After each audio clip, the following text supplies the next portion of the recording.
Well, welcome everyone to our second PSF webinar event. If you could go on and take a moment to go on and put your name in and just a sentence about how you're doing given our continued situation, that would be wonderful. It would also let me know that you can hear me. I see that some of you had not been able to hear me, but that was actually intentional. We had a couple of technical issues as to be expected. So, all right, Ken Baker is healthy and glad to actually hear me. I appreciate that. John Bullock has some strong reverberations. Any of you experiencing what John is? Bob Cox, good to have you. Hendrik, glad to have you here. And Lynn, thank you. Is everybody else hearing okay? Is it just John that's struggling with that? If you could let me know in the chat bar, that would be wonderful. Yeah, okay. So John, it may be something related to your computer. I mean, we're all gonna have to figure this stuff out, that's for sure. But let's just use the chat bar for the time being. Again, we're gonna work more into getting more details, getting more sophisticated on this as we go. But I want to welcome all of you here. Glad that you are here. Pray that you are healthy and doing well. And what this is the second of what we're trying to do with PSF strategy is create a bit of a rhythm of life for all of us in the presbytery, which I know we're all struggling with right now. Given all of the radical changes. I even heard something about Griffith Park being closed. I'm not sure I'm going to be able to go run there anymore. But what we're trying to do is create a bit of a rhythm of life for our presbytery during this time. And one of the ways we're going to do that is by having a Monday webinar at this time, each Monday. That's going to be more content and strategy based. And it's going to be something where we'll bring in other people. I know I've been the main person the first 2 times, but then we're going to bring in other people as well. And so there'll be an opportunity for you after this webinar to suggest topics and folks that maybe you'd like to hear interviewed or be a part of our discussion together. So that's every Monday at noon. And then every Thursday at 4 p.m., we're going to have more of a regular Zoom call, which is going to be more of an interactive time where there's going to be sharing and dialogue and actually prayer together. We found a cool little feature where we can break up into smaller groups on Zoom and pray together and then come back together again. So that's every Thursday at 4 p.m. So try to go on and integrate that into your schedule if you can, because it's one of the ways that we can continue to gather together and maybe even go deeper with one another during this challenging time that we find ourselves in. So today's topic is on finances. That was what a number of people said would be very helpful to them at this time. And obviously, I'm not the financial expert or guru. There is a webinar on Thursday by a guy that's real good in terms of ministers and taxes and finances. As he's going to talk a lot about the stimulus deal that was just passed by our Congress in more detail and how that is implemented or connects with churches. That's going to be in a PDF that we're going to send to all of you that are attending this webinar. Right afterwards, we're going to send out information. I'll include information on how to be a part of that webinar as well. But what we're going to focus on for this time is something that's actually a bit more basic. It's something that is challenging, but something that's absolutely essential for us. And I like to call it our financial core. Now, do you see what this man behind me is doing? Have any of you ever done these kind of planks? I mean, those are just killer planks, but what those are is part of a core workout. And I don't know about you, but every time I was at the YMCA in a core building group, I just hated going because it was so painful. And yet the core, that core part of us, is a critical part of us that we need to actually build and strengthen if the rest of our body is going to work well. We could have huge biceps, but then if our core is weak, then we're actually doing ourselves a disfavor. And so I want us to think about today's webinar as a a core financial workout for us, which is the stuff that's right at the heart of who we are. It's not easy to do, it's challenging, but if we don't get this part of it right, we're not going to get the rest of it right. And what I want you to know is this isn't just for pastors. This is a core financial workout that actually needs to take place in all of our personal lives, that needs to take place in our family's life and budget, that needs to take place in our work life, whether it's ministry or not. And then finally, that needs to happen in each one of our congregations. So we're going to focus on it in terms of our congregations and in terms of our sessions and in terms of the leaders of our churches and what needs to be done.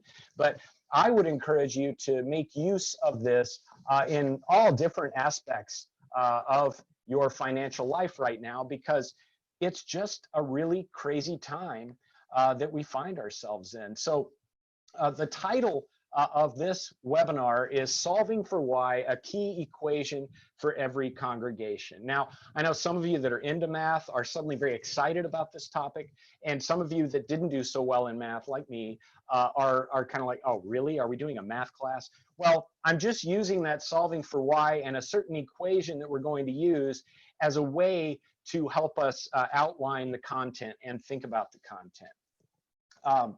But before we get started with the specific equation we're going to talk about, I just want to highlight something that I know a number of you are starting to understand, and that is that we're in an incredible time of crisis right now, but it's also a huge time of opportunity for us in ministry.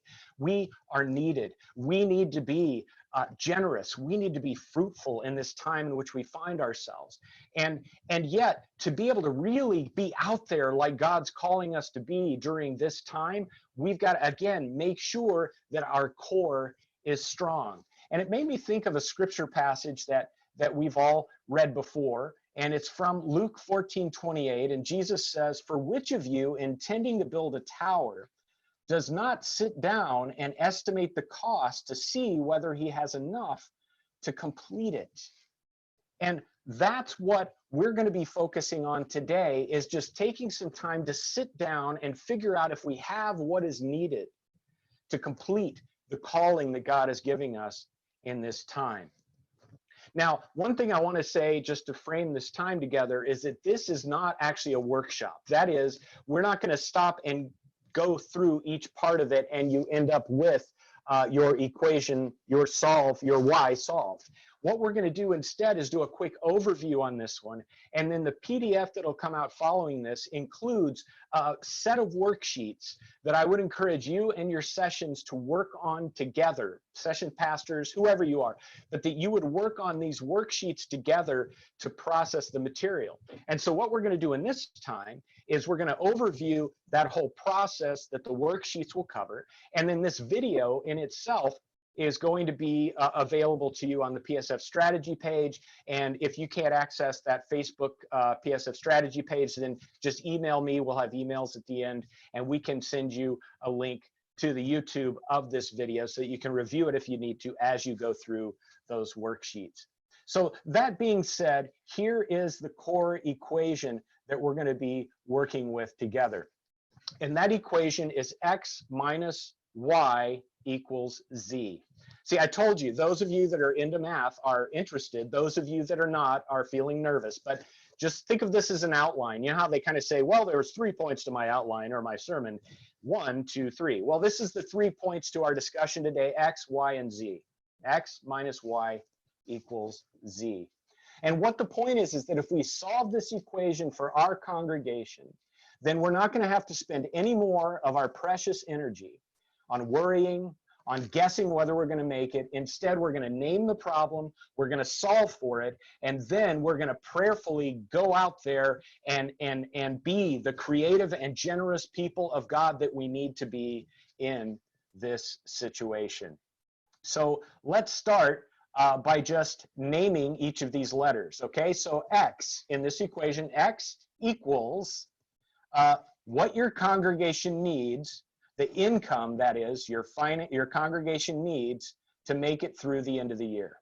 I was going to just say for the next couple of months, then I was going to say through the summer, but you know what? We don't know how long this is going to be with us. So I think the smartest move for us right now, the shrewdest move, remember Jacob and Jesus' parable about being shrewd, the shrewdest move for us right now is to solve it for the whole year. What are the income needs that we have for the whole year? X is income. Now, Y is expenses. What are the expenses that we have through the end of the year? And then Z is the difference. What's the difference between the two? See, very basic, right? Very simple. But we're going to add some things to this that make it a particularly important and challenging equation for us to solve. So when you start with the worksheets that are going to come out, the first thing you need to do is say, what kind of income does your congregation need for the rest of 2020? And I am assuming some of you are starting to revamp your pre-COVID-19 budget. You know, what I would encourage you to do is just start with the budget you had for 2020. With Y, you look at the expenses off of that budget. You have your income, you have your expenses, and then look at those and see where you are in terms of Z. What's the difference between the two? I'm hoping for most of you that before this all hit, you were more or less at zero, or you actually had some additional funds. So what we're going to hold as the minimum goal is we want Z to be 0. Okay. Now, if that's the case for you, and you look at your 2020 budget and you see that your income and your expenses match up and you're at 0, then you might breathe a sigh of relief. But here's the thing. All of us already know that everything's so changed so quickly and radically on us that that budget is not going to walk us through this year anymore. It's going to be very different. And I would encourage you, even if you've already done the work of getting your budget back to 0 in this new context we find ourselves, to still go through this worksheet. I've gathered it and gleaned it from a number of other sources, and I think it's an important strategy for all of us the longer this goes on. Remember, God is calling us to the next level of ministry and generosity, and we can't get there if we don't have a strong core. We've got to have this solved if we're going to be the people that God needs us to be. And here's the thing I want to remind you as well, is as the presbytery, together we are going to get this done. I want you to do it for your congregation right now, your fellowship, but remember that we're also part of a wider body at the presbytery and even at the synod and the GA level, and we are going to solve this together. So let me suggest, given that this is actually a time of opportunity, I want to move the equation around just a little bit. See what I did? Now, some of you that know, I actually can do that. You know, if you've got the equation as x minus y equals z, you can actually flip it around to x plus z equals y. And then guess what we're doing? We're solving y.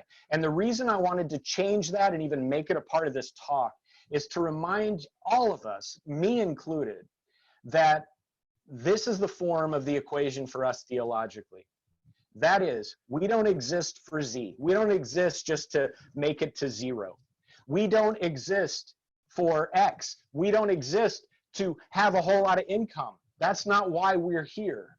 We exist first and foremost for the ministry that God is calling us to, and that's why we need to solve for Y. We need to solve for the outflow, the ministry that we're connecting. That's the stuff that is most important for us as the church. We've got to solve for why.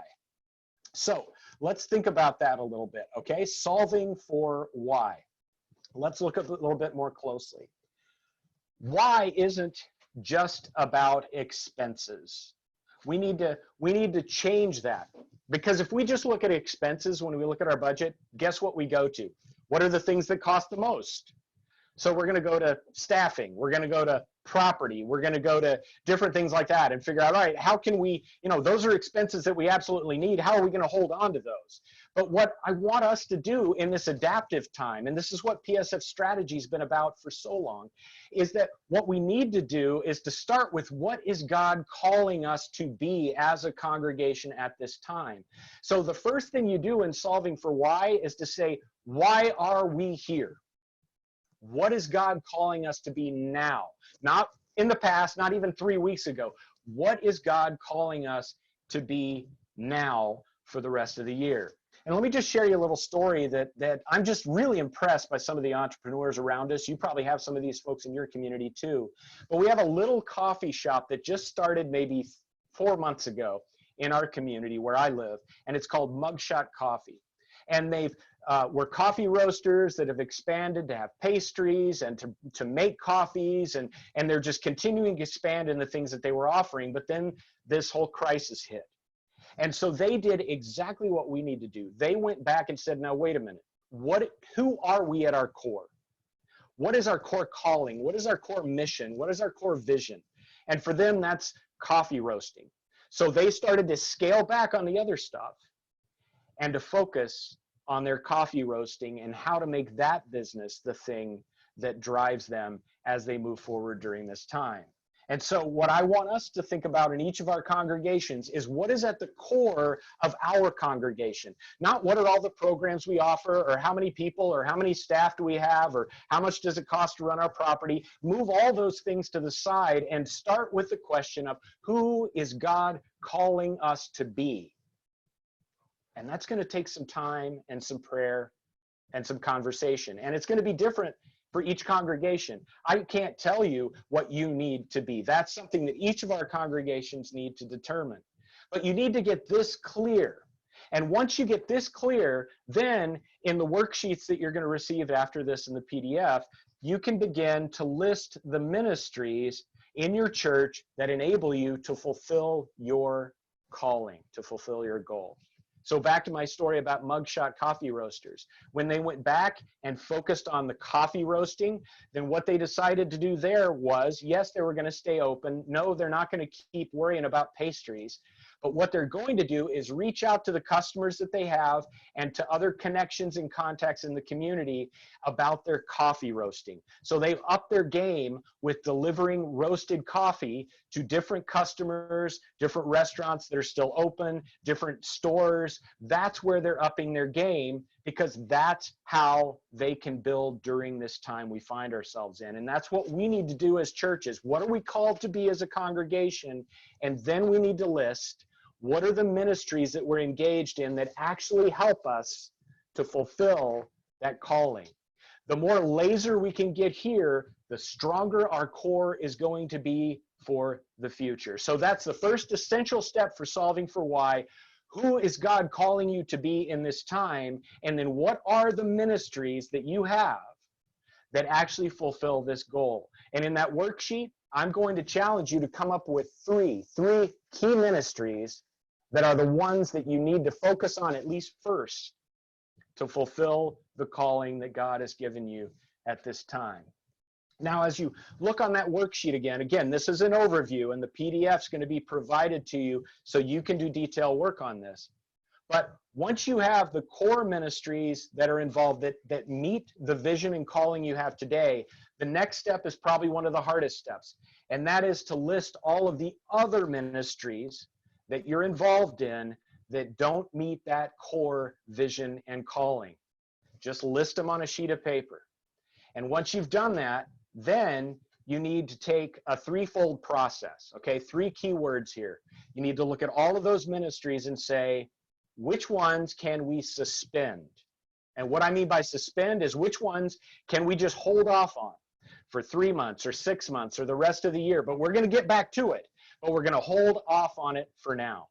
The reason that's important is you've got to free up some cash flow so that you can invest in the ministries that you're being called to fulfill your goal in a better and stronger way in this new environment we find ourselves in. So the first is suspend. The second is reduce. That is, which of the ministries can we reduce the cost of those ministries, or reduce the energy we're putting into those ministries so that we can focus on the key ministries that we've identified. Suspend, reduce, and then the hardest of all is eliminate. Which are the ones that we've been doing, but they're really not connected to the core, that they're costing us a lot of money, and we really need to move those aside. We need to stop doing them, not just for this year. We need to just quit doing them for the sake of the calling that God is giving us. So suspend, reduce, eliminate. Go through each one of those ministries and make a decision. on those things. And again, this is all in that worksheet that you'll have. Then you get to go back and do the fun work, which is getting back to the three top key ministries that are helping you fulfill your goal. But you need to rethink them a little bit, because we can't just, as we've all seen with worship, right? You can't just keep worshiping in your church on Sunday. Suddenly a lot of adaptation needs to happen. So what I would encourage you to do is take those three ministries that are your core ministries and first look at how will you have the greatest impact with that ministry in the situation we're in now. Greatest impact. The second is to think, what time and resources and expertise do we have to do it well? Again, ministry is not all about money. As a matter of fact, ministry can be done without money. It's just that it's a part of the equation. So I want you to think about time and resources. That includes the finances and also the expertise. People in your church, volunteers. Who do you have that can help you to have the greatest impact and do it well? And then the third thing is, which of the ways can we most quickly get on the ball on this thing?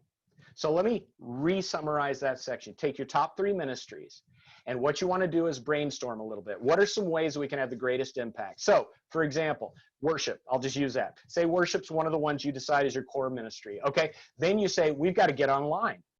Okay, well, that would have a great impact, and many churches are seeing that. But then you've got to ask, do we have the time, resources, and expertise to do that well? Some of us do, some of us don't. Well, if you don't have that ability to do it well, is there another way that you can continue to encourage your congregation in worship that's not virtual? There are other ways to do that, and you need to brainstorm that and figure out, connect it with your time, resources, and expertise. And then you need to figure out the quickest way you can respond on this stuff. Because again, everything's changing on a regular basis. And so guess what? We have to do our best to get on this as fast as possible. Now, once you have those top three ministries, and once you have your method, the way you can have the greatest impact using the time, resources, and expertise you have in a way that you can quickly engage, then you begin to count up the cost of that. And subtract that from the expenses of the other ministries that you've suspended or reduced or eliminated, and this is your new why for the equation. Again, I know that's a lot to go through like this. I wish we could have figured out how to do this as a workshop, but use this video with the PDF, and I think you're going to find it very useful. Now, let's continue on. Now that we've solved for y, let's take a look at x. Okay, if we are going for an equation of x plus z equals y, let's say we have y and it's $100,000. Z, we've already talked about, our minimum goal with z is 0. So guess what x needs to be? In this case, x would need to be $100,000. We need to find $100,000 for us to engage in the ministry that God is calling us to engage in. So here we go. What we're going to do is, first of all, this is the good news, start with the money we already have. What money do we have? What money are we expecting to come in 2020? Let's start with that and reduce our X by that amount. Let's say that we have $75,000 that we're pretty sure is still going to come in over the year. So we're then solving for $25,000. How do we find $25,000? Now, there's a number of things. These are listed in the PDF as well. First of all, guess what? Pray. Get your whole church praying around the three ministries, the vision that you have, the sense of calling. Get everybody praying around that. God, we need $25,000 more so that we can do the ministry that you're calling us to do.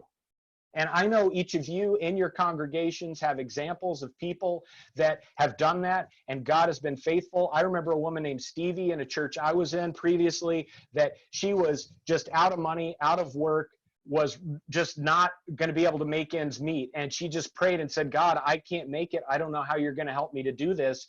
And then suddenly she found evenings when she come home after job searching, she found an envelope with enough cash to get her through. That happened multiple times in her life, and she was depending upon God for that. Brothers and sisters, if we do this work to know what X is, solve for X, we can pray specifically to God and say, God, we need $25,000 or whatever it is for you to provide for this to happen. Now, once you've done that, again, communicate the vision and the need with your congregation. They're folks that God's going to touch, and they're going to say, hey, Pastor, God's telling me I need to give more money to this vision for this church. But also look into technology. One of the PDFs you'll be receiving after this is a number of ways that you can set up giving online. That's the next step for many of us, is we've just got to get to where we can do giving online. But think about other ways that technology can help you in terms of cash flow. Something else you can do is talk to those that are already giving in your congregation.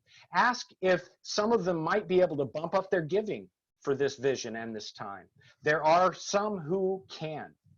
The other thing you should do is ask some people that don't normally give until November, ask if they could give earlier. Could you possibly give next month?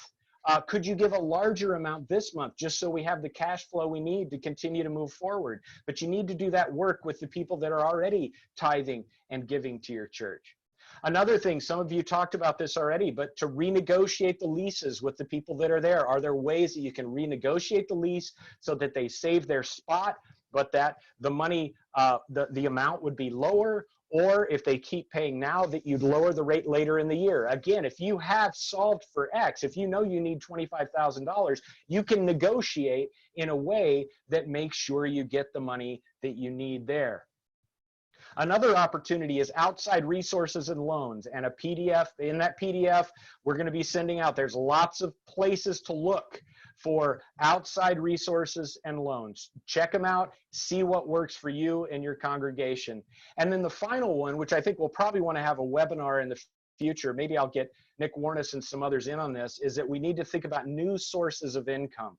What are some other ways that we could begin to develop income streams for our congregations? But that one's going to take more time. So I'd urge you to do the other ones first, and then let's talk more about how we can develop new income streams for our congregation.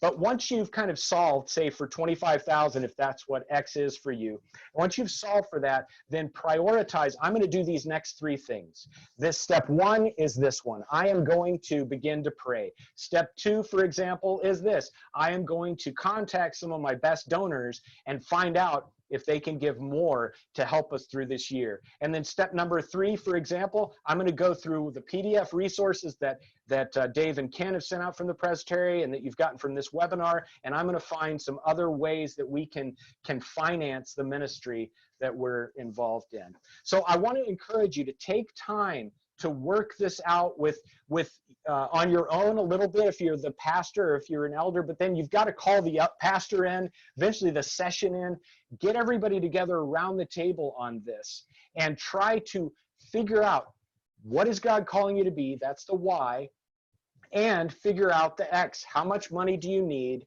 so that you can be fruitful and generous through the end of the year, come what may. And let me just add this at the end. If you are struggling with this whole process, I want you to know that you're not alone. Mike Harbert and I are both available to meet with you and talk through some of these issues. And so we can provide their emails to you, and that way you can contact us and set up a meeting. And as a matter of fact, we're going to be setting up meetings. There's going to be a way that you can connect and set up meetings with me. I'm setting up a block of 15-minute meetings where I can help you through specific questions. So again, contact me at randy@randylovejoy.com, or we're going to have a way that you can link and sign up for those meetings. That'll be coming to you soon. And we can set up ways to do this together, because you're not on your own. We are in this together. We are going to solve this whole thing together. So let me just conclude with this story.